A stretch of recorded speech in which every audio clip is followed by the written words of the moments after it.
یہ واقعہ بالکل سچا اور میرے بڑے بھائی جابر ریان کے ساتھ ان کی شادی والی رات پیش آیا تھا۔ ہم سب اس رات دیر تک جاگتے رہے۔ دلہن کو لینے کے لیے بارات گئی۔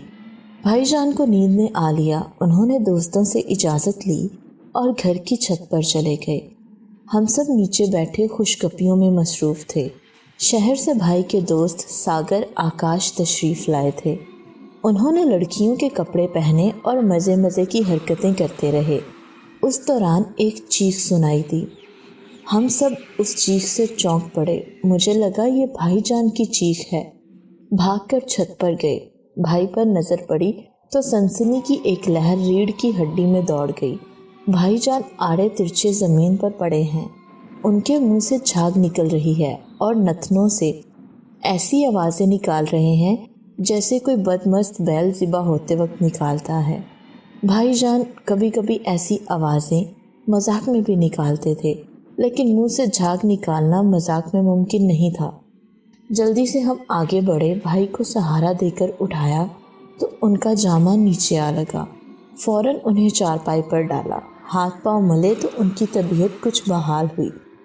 آنکھ کھولتے ہی وہ چیخنے لگے کہ یہ مجھے مار دے گی، یہ مجھے قتل کر دے گی۔ ہم سب حیران کہ بھائی جان سنجیدہ آدمی ہیں، انہیں کیا ہو گیا؟ بڑی مشکل سے انہیں تسلی دی۔ اتنے میں ہمارے بڑے چچا ملک غفور ساسانی تشریف لے آئے۔ چچا عملیات میں تھوڑی بہت جانکاری رکھتے تھے۔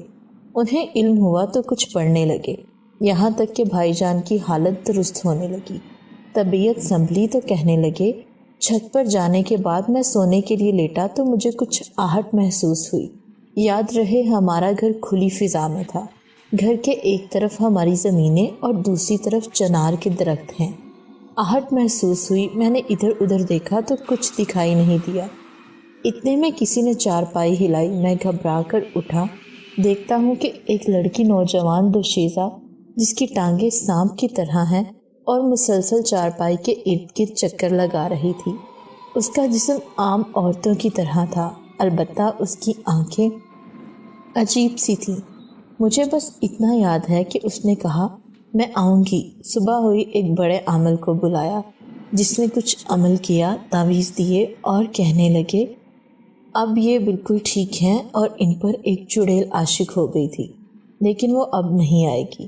اس کے بعد چڑیل تو نہیں آئی، لیکن بھائی جان پہلے جیسے ہنسمکھ نہیں رہے۔ پہلے ہنستے تھے، رنگین مزاج تھے، اب چڑچڑے ہو چکے ہیں۔